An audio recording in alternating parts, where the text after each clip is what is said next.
Côté Nabino Balandi à la Promesse News TV, na sepel kokuta na bino sumikolo ya lelo na émission na biso ya numéro na biso ya sika tolobela nanu makambo ya affaire Oudjane. Affaire Oudjane ekomi tellement makasi tina ba autorité bazui décision que babanda okanga bango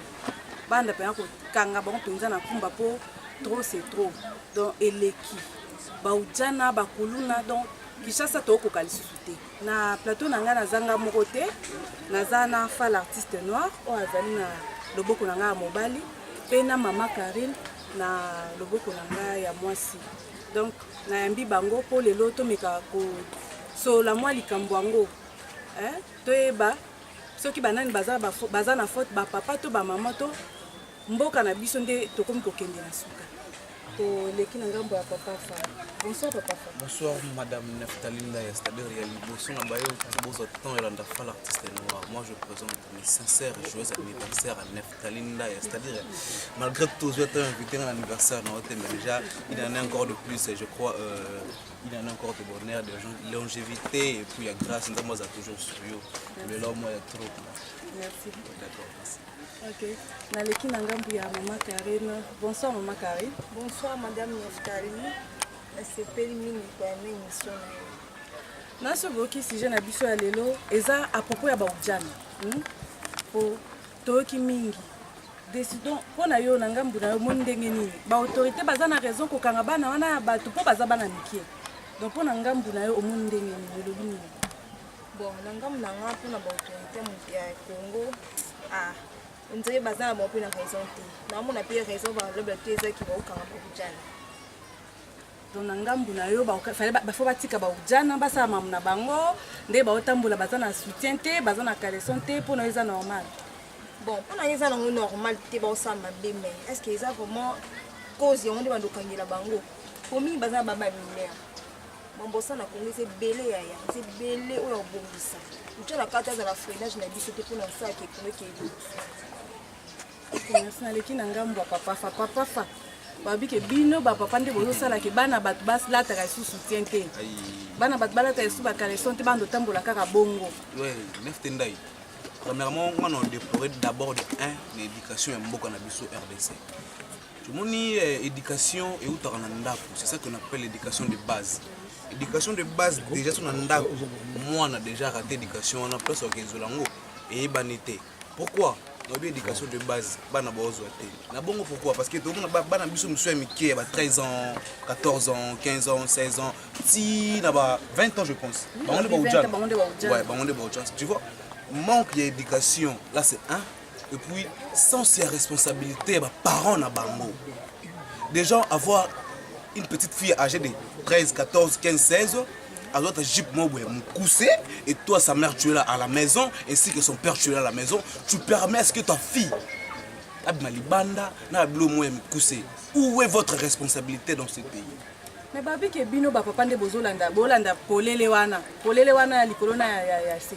Maman Neftali tu vois, so biso ba papa c'est que ngande ka bachaka mwenga. Et dans la liste tout ba vieux tout ba père tout ba zoraton et recourir derrière banana miki on a déjà beau chamou fa. Pourquoi on a dit bongo? Tu sais na banda kuna biso to na balé ki basi ça fait mal ou le kananzela au moins tom sur petite mobo ya mwasi ya mukie alati jip mo ya mukie mabele alati soutien te ati sengle moko ya bongo. Maintenant tu le fais pour exciter qui? Et pourquoi on a bateau bazo encourager pour que éducation selon la pédagogie éducation étant à trois places de l'éducation surtout attend on a non ils ont école église et puis entourage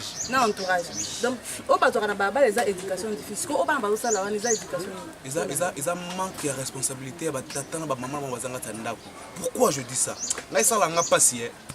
Je passe dans la rue, je vois une fille, banana mike bati je vais me pousser, ba ça balo yenge, ba. Or nata oyo mwana wana attend ya malibanda ya ça ba bêtise. Toi son père tu es là. Lukatelo mo ba ta classe mo. Kaka ba papa wana nde balanda apeka ba bana. Parce que on lobate, ba papa wana oboza tolanda bana wana. Est-ce que vous savez que on a banda kuna bino pe bozana bana na bino mike ba 13 ans, 14 ans, 15, 16 ans. maintenant yo papa ozoleka na nzela omoni mwana yo ya mwasi ya 15 ans atijip mo ya muke en cours de route ayebe te yo papa oleka par nzela wana maintenant est-ce que okutana mwana yo ya muke wana lati bongo maintenant dis-moi yo papa na ye oloba nini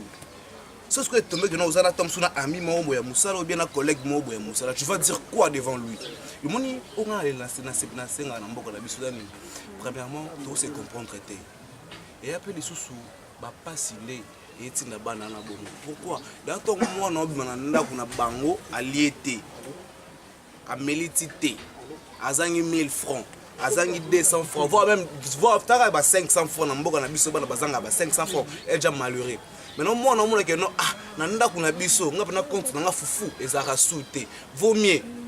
ya Jean sombela pesa mbonga ti mais notango obenga ya Jean wana sombelo mbonga ti ne la teli la tu ya Jean sombelo après sombonga ti da tango ya Jean wana mo que non peut-être c'est un bon première fois na kabeli deuxième fois na kabeli troisième fois combien intérêt intérêt ya Jean wana et comment pourquoi parce que habillement. Merci dans l'État congolais parce qu'il faut un peu pour lutter contre le Djana. Merci vraiment à notre général Kassou. Je crois que la dédicace parce que nous sommes toujours malades. Merci vraiment mon général. Bon, mais après on fait parce que ils ont fait ça pas si mon courroux les camarades là pour Djana. Et puis est-ce qu'on a na boîte. Bon, je sais pas moi tu vas dire banana mikiwana, balongo ba singlé sans soutien parce qu'il m'a belle épaulé. Où sont vos parents?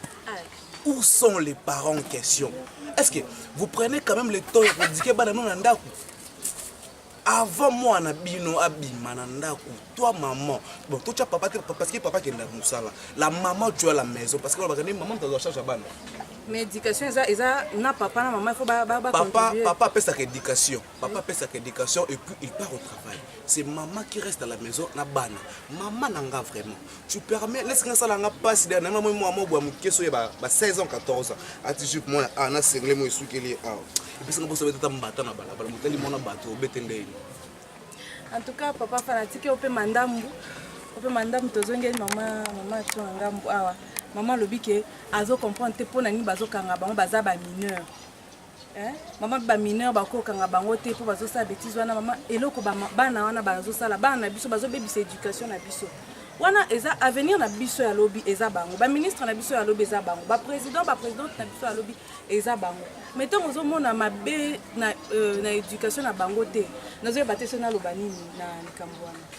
mais kokanga bango c'est un problème est-ce que kokanga bango si réellement est possible problème au est-ce que possible point de interrogation mais nga na yoka c'est parce que baza basi tala biso basi ko exposer nzoto boye et surtout to ba bantu en tout cas eza propre te pour exposer nzoto mais lo na biso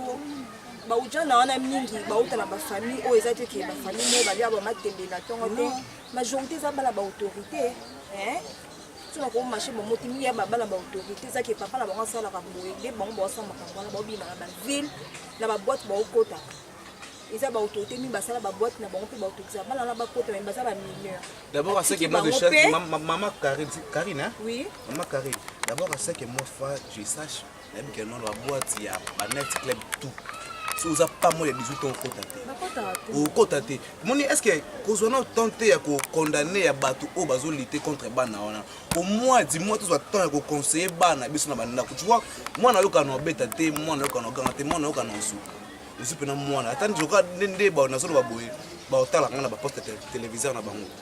ba petit na ngai o baba mikie bozwa ka temps ya ko yeba o bo sala et ça venir na yo tant on va se détruire yo moko demain ou après demain tu auras le temps de se marier parce que yebisanga déjà ozo kabanzoto na yo na âge mo ya mukie o kabanzoto na yo na âge mo ya mukie pour ce ko comme na tamoko boye ongo bala au moins que nos réputations nous les a sali parce que on a yebi que notre style les a rango mutanga bala pena noko pena beta tour na quartier oza aza ko se renseigner sans pour autant yeba c'est ce que CV na yo CV na yo eza ko beba CV na yo eza ko beba carrément ba belle famille na bal na wana oza dossier moyo côté za te on a osenga pa maman Karine maman moni yoka la ebisa on a un témoignage au jana moko 18 ans akoma chel mais on est début à cause de la non on a la sina changer blambé sika moko azala na kadison ta na souci aza 18 ans so yebisanga idée la collection te soutien te uta wa ya ville et yebi est-ce que comprend mes amis milieu azali ba camarade azali cause éducation parent peut-être parent ko bomba nzoto na éducation mwana azopesa ye kolia aopesa ye nyonso surtout ce monde déjà komi na âge à puberté ezala sous facilité donc ils ont parents en face à la mur à la strict na mwana wana maintenant question na ngezali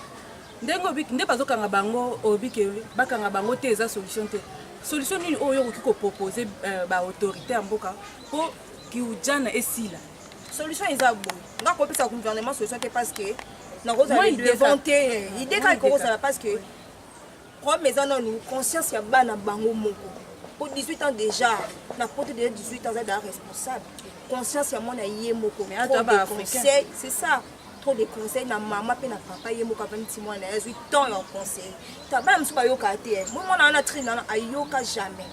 ayoka te aza mwana moko boye so oyoki mpe français tona tatanga mpe boye moi D6 mais ayoka te mwana na ta soutien Maman Karine, je crois en te voyant comme ça tu es une responsable. Tu sais quand on passe à la télé il y en a bato batala biso ba niveau ba capacité intellectualisme na biso quand to so. Déjà moi na cause à la jamais au-dessus ya papa toi ya maman. Oui, c'est ça. Déjà d'ailleurs je tiens à féliciter à mon papa. Je crois mon vieux là où tu es éducation on peut s'en on défendre cause donc je ne pense pas que non mwanga na tika aux alikola père na biso quel que soit kinga nga ndoko na tali tinga ndetinga père na biso compliqué nga ti lelo na comment na ba camarade na âge à 25 ans na bima na porter le pont que nga na bimi na âge à 25 ans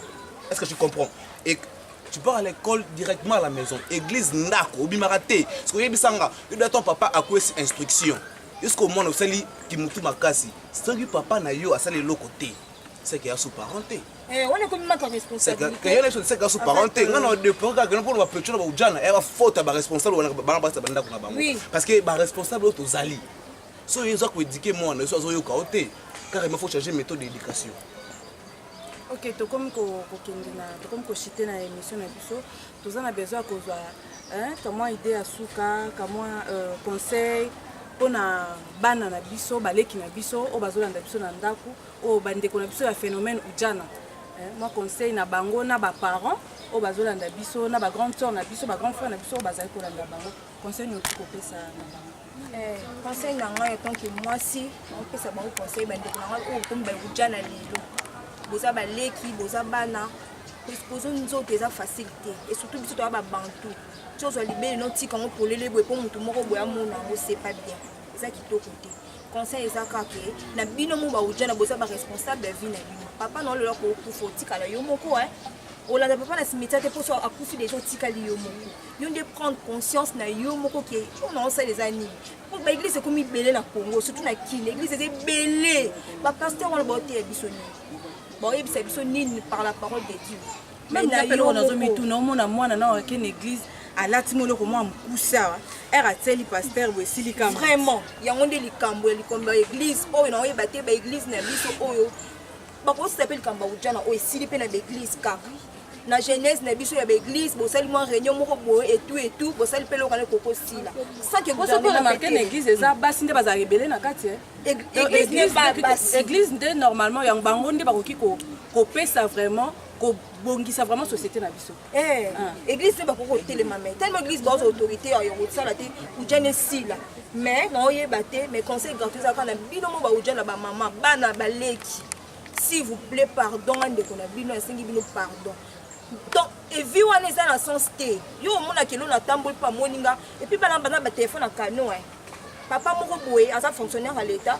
atika mwa ani na buto ala la yebi ke mwa na téléphone te papa da téléphone na SMS akala mais papa na buto ndi eza kasala mwa tour chambre boye akuti bana nos na sa dra ba téléphone de pela ba Android papa koti boye ba téléphone na canon na maboka bana abi ngamo ko kuna tika ko sumba téléphone ote bino bozi mbongo ya sumba téléphone wapi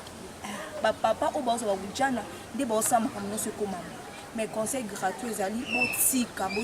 eza eloko moko kindumba on est da kindumba botika eza vie mabe pardon na bondeli bino soutien eza moins cher soutien à 1000 francs na balo ezali il y a 500 francs na balo ezali bon ba komi ki soutien comme cher et comme $5 non na kosi no soutien à $5 na balo to na kato conseil gratuit conseil gratuit botika en tout cas la 5 000 pardon et pour la parents na biso en tout cas soki conseil eleka mingi po non mais soko bande ko pia mona conseil so mon ke simba souté maïta non moi du niveau zona moi plus somme sou maïta non likolo peut-être koko si merci moi bambote na bato bayebi yo mo contact bon nga za bambote opesa te posika bambote na vie na nga ko detox voilà mbingi esili merci bana litutu ok toleke pa fa moi le basuka moi bambote na contact sala. C'est-à-dire père tout na ba mère ba okanga no bana pa policier parce que boyebo pesa bana ba éducation ça manque responsabilité c'est l'irresponsabilité. Merci à toi mon général Kasongo pour la lutte contre Ujana, c'est-à-dire éducation ba père na ba palais simba te parce que pour yo mo 8 ans ya rééduquer bana on a tout le monde les grands tableaux mais c'est ba kanga ba beta moi je vous autorise. Pourquoi je dis ça? Parce que mes parents n'ont pas parlé, ils ont éduqué les enfants. En général, quand ils ont eu le temps à relever l'éducation de l'enfant, ils ont eu le temps. Merci. Et puis, moi, de la fin, je suis tout le monde. Petit nanga, obakanga ote, zonga mona parler, ça zonga bolamu, kene chi, kene prai, il y aura un temps où vous allez me bali, oyo, vous allez m'amener. C'est pour nous mbote nanga déjà je tiens à saluer derrière la caméra mon vieux Jéricho Betox, c'est autrement appelé 207 de la presse. Puis à toi Neftaline Daya, maman Karine, et puis à la celle qu'on appelle la tendresse dit Bingala Sirène, autrement appelé de courte jambe bien chargé. Mon vieux Pati Kobetox, c'est petit ma darling love, mon vieux Gauthier business, tout le monde a pour ça contacter Fa. Mon numéro c'est plus 243 89 98 53 959. Plus 243 89 98 53 959. Compte Facebook nanga eza Fabrice Iba. Compte Facebook nanga Fabrice Iba. Tout le monde a besoin sur nanga na possible no ba coordonner nanga vraiment tout bien na sala mo genre. Merci. Comme déjà na suka émission na biso. En tout cas, to se paye minde bolandi biso ba parents place besoin na bandaku. Bozo ba responsabilité na bino à main. Et puis l'église ba pasteur bola qui sait vraiment que boza wana pona côté pona ko éduquer. Pour ceux qui ba pasteur nyos ba telemi phénomène kuluna esila.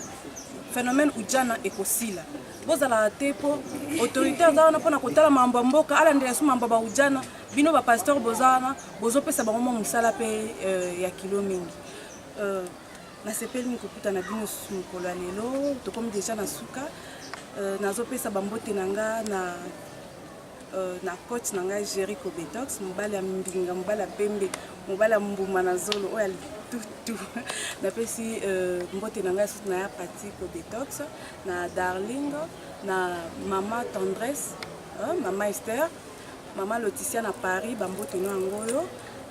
persévérance solo là yo ma solo na biki o solo lebele na sepeli nkokuta na bino numéro à la prochaine.